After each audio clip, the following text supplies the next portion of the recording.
The station was old, loud, and always hungry. Orbital Hub 12 floated between trade lanes, like a tired animal that refused to die. Its metal walls were scratched by decades of docking ships, and its lights flickered just enough to remind everyone that comfort was temporary. Species from 100 systems passed through every day, carrying cargo, stories, and worries they did not share. Marcus Hale walked through the main concourse with a small backpack on one shoulder and his daughter's hand in his. His boots were worn, his jacket patched more than once, and his face carried the quiet, tired look of someone who never fully rested. He was human, and that alone made him stand out. Humans were still new to most of the galaxy, and many older species watched them with polite distance. His daughter, Lily, was 6 years old and wide-eyed. She looked at everything like it mattered. Every sign and strange symbols, every alien shape, every floating ad drone made her squeeze his hand a little tighter. "Daddy, I'm hungry," she said. "I know," Marcus replied gently. "So am I. Just a little farther." They entered the station's food hall, a wide circular space filled with the smells of many worlds.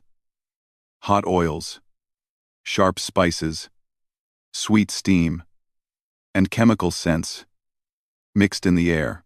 Rows of tables filled the center, while food stalls lined the walls. The hall was crowded. Travelers talked in low tones, translators hummed, and cutlery clinked. Marcus scanned the room. Almost every table was full. Almost. Near the far wall, under a dim light that buzzed softly, sat a small figure alone at a table meant for 4. The figure was thin, wrapped in a faded cloth, and sitting very still. A few beings nearby avoided looking in that direction. Others glanced once, then looked away. Marcus noticed something else too. No one had taken the empty seats at that table. Even though space was limited, Lily tugged his hand. "Daddy, why is no one sitting there?" Marcus followed her gaze and saw the figure more clearly now. It was an alien girl, not much older than a child. Her skin was pale blue and dull, like it had lost its shine. One of her arms was wrapped in a dirty bandage, and she held it close to her body. Her eyes were large, dark, and tired. She looked like someone who expected nothing good. Marcus felt a familiar tightness in his chest. "That table's empty," Lily said softly. "Can we sit there?" He hesitated for only a moment. "Yes," he said, "we can." As they approached, the alien girl stiffened. Her eyes flicked up, then down again. She pulled her cloth tighter around herself, making herself smaller. She clearly expected them to pass by. Marcus stopped at the table and placed his backpack down. He didn't sit yet. He waited. Slowly, the girl lifted her head. Her voice, when it came, was quiet and rough, filtered through a weak translator collar around her neck. I am using this table," she said. "But I can move if—" "No," Marcus said calmly. "You don't need to move." He gestured to the empty seats. "Would you mind if we sit here with you?" The girl blinked. She looked confused, like she had misunderstood the question. "You want to sit?" she asked. "Yes," he said. "If that's okay." She looked around the hall, as if expecting someone to shout or interfere. No one did. A few beings glanced over, curious now. Yes," she said finally. "You may." Marcus smiled, a small, warm expression that reached his eyes. He pulled out a chair for Lily and helped her sit. Then he took the seat across from the girl, leaving space so she wouldn't feel crowded. Lily smiled at the alien girl. "Hi, I'm Lily." The girl hesitated. "I am Tali," she said. "It's nice to meet you," Lily said, like this was the most normal thing in the galaxy. Tali did not smile back, but something in her shoulders relaxed, just a little. Marcus ordered food from a nearby stall using his wrist terminal. Simple human meals, filling, and cheap. Then, after a brief pause, he ordered one more portion and slid it toward Tali's side of the table when it arrived. "You don't have to," Tali said quickly. "I have no credit." "That's okay," Marcus replied. "I wasn't asking for payment." She stared at the plate as if it might disappear. Her hands trembled slightly. Lily leaned forward. "You're hurt," she said, pointing gently at Tali's arm. Tali flinched and pulled it closer. "It is nothing." Marcus looked at the bandage. It was old, soaked through in places, and tied too tight. He reached into his backpack and took out a small human med patch. "May I?" he asked. Tali hesitated, then nodded slowly. Marcus worked carefully, peeling away the dirty bandage and cleaning the wound with practiced hands. The injury was worse than he expected. Not fresh, but not healing right either. "This should help," he said, applying the patch. "It'll keep infection away." Tali watched him like she was afraid he might vanish if she blinked. "Why?" she asked quietly. "Why what? Why help me?" Marcus paused. He thought of a dozen answers and chose the simplest. "Because you asked to share a table."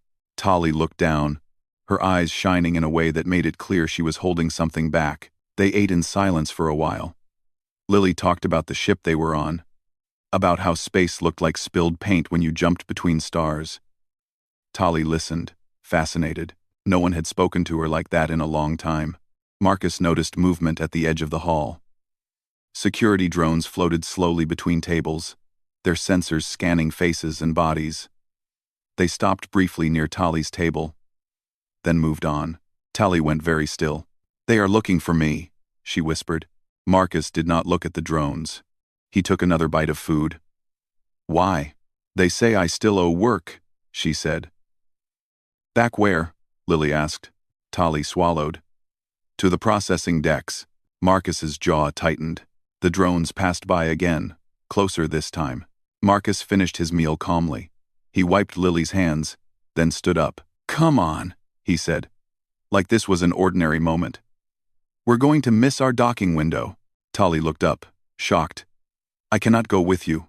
"Yes, you can," he said. "They will stop us." "Then they'll stop us," Marcus replied. He picked up his backpack and held out his hand to Tali. For a long moment, she stared at it. No one had ever offered her that choice before. Slowly, trembling, she took his hand. The drones turned, sensors flashing brighter. Marcus did not let go.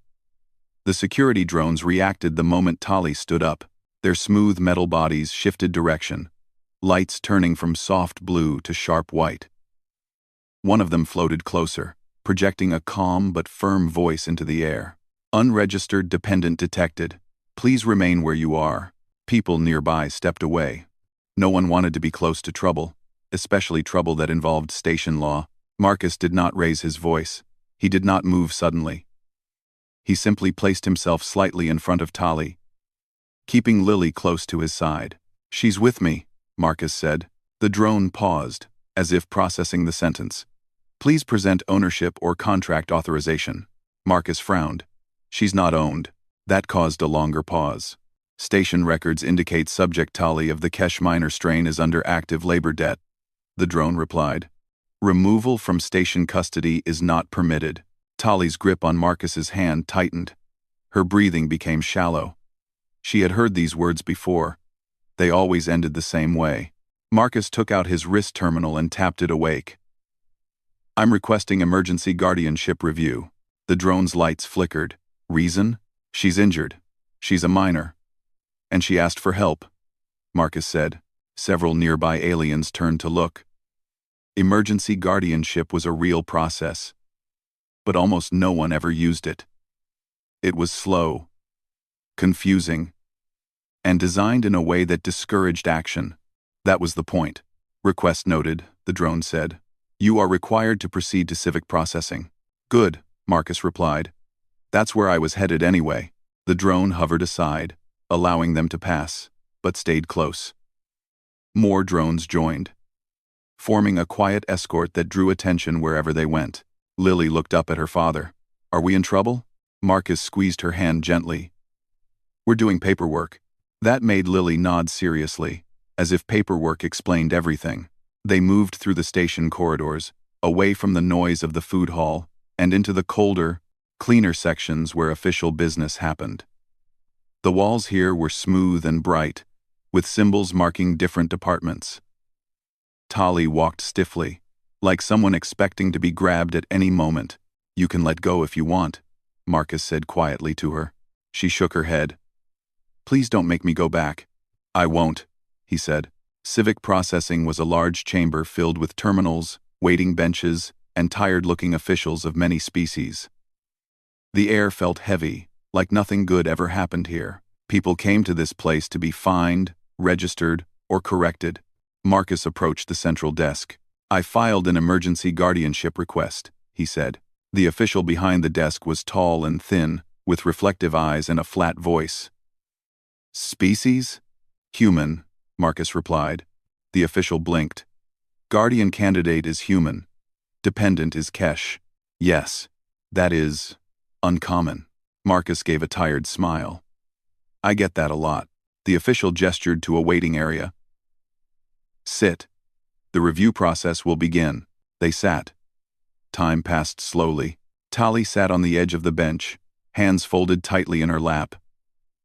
She kept looking at the doors, at the drones, at the officials. Every sound made her flinch. Lily pulled out a small toy from her pocket and held it up. Do you want to see my ship? Tali blinked. Your ship? It's not real, Lily explained cheerfully. But Daddy says if I take care of it, I can have a real one someday. Tali carefully touched the toy with one finger, like it might break. It is very nice. Marcus watched them quietly. He felt anger burning low in his chest, but he kept it controlled. Anger never helped with systems like this. Persistence did. After nearly an hour, an official called Marcus forward.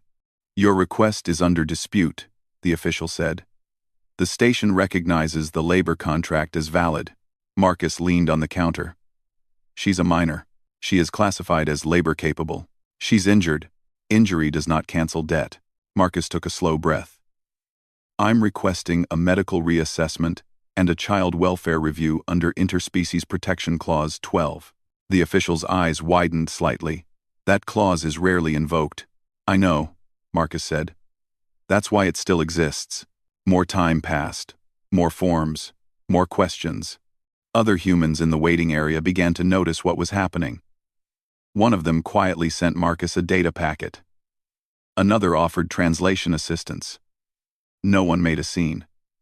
Humans rarely did. They just showed up and stayed. The station grew uncomfortable. Finally, a higher-ranking official arrived. This one wore a polished badge and carried themselves with authority. You are causing a delay, the official said. I'm protecting a child, Marcus replied. She is not your child. She could be, Marcus said calmly. If you let her. The official looked at Tali. Really looked at her. Her thin frame. Her bandaged arm. Her frightened eyes. This will set a precedent, the official said. Marcus nodded. Good. Silence stretched between them.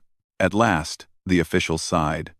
Temporary human guardianship will be granted pending off-station review. She will be released into your custody. Tali gasped softly. She did not understand all the words, but she understood enough. The drones powered down. Marcus let out a breath he didn't realize he'd been holding. They left civic processing together, walking back through the station halls. This time, people watched them with a different expression. Curiosity. Uncertainty. Something like respect. At the docking bay, Marcus's ship waited. It was small, scratched, and clearly well used. Nothing special. Tali stopped at the ramp. Why are you doing this? She asked again, her voice steadier now but still fragile. Marcus knelt so they were eye level. Because someone once helped me when I had nothing, and because my daughter is watching. Lily smiled proudly. Tali nodded slowly. Then, I will try to be worthy. Marcus shook his head gently. You already are. As the ship lifted away from the station, Tali looked out the viewport, watching Orbital Hub 12 shrink into the distance. For the first time in a very long time, she believed she might not be going back. The ship was quiet once it left the station's traffic lanes. Stars stretched into long lines, then snapped back into points as the jump completed. When normal space returned, Orbital Hub 12 was only a bright dot behind them, Marcus set the ship on steady cruise and finally allowed his shoulders to relax. Tali sat stiffly in the co-pilot seat. She kept her hands folded in her lap and her eyes forward. She looked like someone waiting to be told she had made a mistake. Lily leaned against the window, watching the stars. "We're really flying," she said happily. "Yes," Marcus replied. "We are." Tali swallowed. "They will come for me," she said. "They always do." Marcus checked the sensors, then looked at her. Not without paperwork. She did not understand the joke, but Lily giggled anyway. The first hours passed quietly. Tali barely moved. She flinched every time the ship made a small sound. When Marcus offered her food, she ate carefully, slowly, like she was afraid it would be taken away. Later, when Lily fell asleep in her seat, Marcus guided Tali to the small sleeping area. He handed her a clean blanket. "You can rest," he said. "You're safe for now." Tali held the blanket tightly. "I do not know how to rest." Marcus paused, then nodded. "That's okay. You can just lie down." She did. But she did not sleep. The ship's systems chimed softly the next morning. Marcus checked the console and frowned. A message request blinked on the screen. "Station Authority Channel." He accepted the transmission. A station official appeared on the display. "Your temporary guardianship is under review," the official said. "You are required to submit additional documentation." Marcus sighed. "Already?" "The case has drawn attention," the official replied. "Some parties are unhappy." "I'm sure they are," Marcus said calmly. The official hesitated. "You should know. Labor guilds are filing objections. They are claiming financial loss." Marcus's jaw tightened. "She's not cargo. That is, under debate." The transmission ended. Marcus leaned back in his chair and rubbed his face. He knew this wouldn't be easy. Systems that allowed cruelty rarely liked being challenged. Tali stood silently behind him. "I will go back," she said. "It is simpler." Marcus turned to face her. "No. No. They will punish you," she said. "And your child." "They can try," he replied. She looked at him, confused. "Why are humans like this?" Marcus thought for a moment. "Because we learned the hard way what happens when no one helps." The next days were filled with messages. Requests. Objections. Legal language designed to wear people down. Marcus answered every one. Slowly, carefully. He cited interspecies law, child protection codes, and medical reports. Other humans joined in quietly, sharing resources, advice, and contacts. No one shouted. No one threatened. They just refused to stop. Tali watched it all from the side. She had never seen authority questioned without violence. She had never seen people defend someone who could offer nothing in return. One evening, as Marcus worked, Tali approached Lily, who was drawing on a datapad. "Why does your father help me?" Tali asked softly. Lily did not look up. "Because that's what dads do." Tali considered that. "My parents sold me," she said. Lily paused. She frowned, trying to understand something too big for her. Then she stood up and hugged Tali without warning. "You can be with us," Lily said simply. Tali froze. Then, very slowly, she hugged back. The next transmission came while Marcus was asleep, an urgent priority signal. He woke instantly and answered it. "This is Station Oversight," a new voice said. "You are ordered to return Tali for reassignment. Temporary guardianship is revoked." Marcus sat up straight. "On what grounds?" "Economic necessity." Marcus laughed once, short and sharp. "No, this is not optional." "Yes, it is," Marcus replied. "You're violating your own child protection clauses." There was silence. "You will comply," the voice said finally. Marcus leaned forward. "Or what? You'll send drones into human space? You'll make this public?" The channel cut. Minutes later, alerts flooded in. Media feeds, civil networks, legal boards. Humans were very good at sharing information. By the time Marcus finished breakfast, the story was everywhere. A broken alien child. Labor debt. A human single father refusing to give her back. Other species began asking questions. Why was a child considered expendable? Why was debt more important than health? Why had this been allowed for so long? Station authorities tried to regain control, but it was too late. Once attention turned toward them, their rules looked smaller. Marcus received a private message from a human legal counsel. Hold your position. Do not hand her over. I won't, Marcus replied. Tali listened to the messages in silence. Fear returned to her eyes. They are angry, she said. Yes, Marcus agreed. That means something is changing. A formal hearing was scheduled. Remote attendance required. Marcus prepared Tali carefully, explaining every step. You don't have to speak if you don't want to, he told her. She nodded. But I want to. The hearing began. Faces from many species filled the screen. Officials spoke of contracts, stability, and tradition. Then it was Tali's turn. She stood slowly, hands shaking. She took a breath. I worked, she said simply. I worked until my body broke. When I could not work, they threw me away. This human fed me. He fixed my arm. He did not ask for anything. She looked directly at the panel. If that is wrong, she said, then your laws are wrong. Silence filled the channel. The panel adjourned. Hours passed. Finally, the decision arrived. Guardianship upheld. Labor contract voided. Review ordered across multiple systems. Marcus closed his eyes and let out a long breath. Tali sat down heavily, like her legs could no longer hold her. Lily cheered. The ship continued forward through the stars, carrying something more dangerous than weapons. It carried an idea that maybe, just maybe, the galaxy did not have to stay the way it was. The ship crossed into human-controlled space without alarms or warnings. The stars looked the same, but the feeling inside the ship changed. Marcus did not relax completely, but the tight edge in his movements eased.